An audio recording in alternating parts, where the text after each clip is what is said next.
everyone, welcome to BioLearning. Myself Shravani. In this video, I am going to explain about lymphatic system.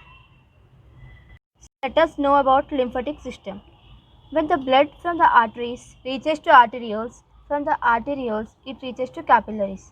Capillaries are single-layered blood vessels covered by the endothelial cells, and it has pores for the diffusion of carbon dioxide and oxygen.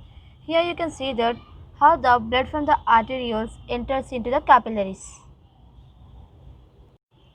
So, when the blood reaches to capillaries, due to high filtration pressure in capillaries, the fluid present in capillaries, that is, plasma, white blood cells, antibodies, are filtered into the extracellular spaces of the tissues. Then, due to increase in colloidal osmotic pressure, 85% of the extracellular fluid is reabsorbed again by the capillaries. Now, the remaining 15% of the extracellular fluid should also circulate throughout our body, so it is collected into the lymphatic system.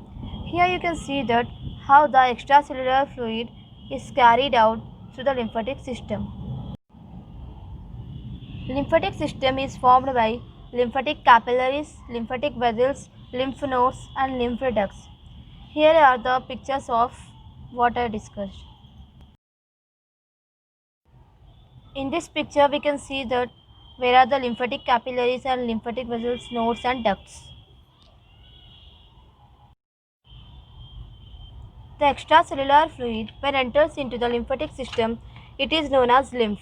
Lymph consists of white blood cells, plasma, lymphocytes, antibodies, nutrients, etc. Lymphatic system is covered by endothelial cells and it contains valves. These valves are opened when the pressure of the extracellular fluid increases, and then lymph moves in the lymphatic system when the muscle contracts. Here you can see that how the valves of the lymphatic system opens and how the lymph flows in the lymphatic system. Lymph enters into the lymph capillaries, then passes to the lymph vessels and then enters into the lymph nodes.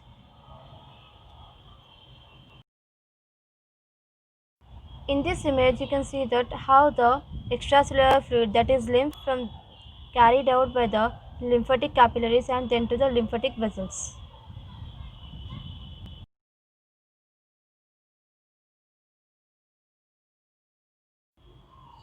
Here, due to the presence of pores in the lymphatic system, the foreign particles like bacteria, viruses, etc. are also carried along with the lymph. In lymph nodes, due to the presence of lymphocytes, these pathogens are destroyed. By this, our immunity is maintained. Now from the lymph nodes, the lymph enters into lymphatic ducts and then it moves to subclavian veins.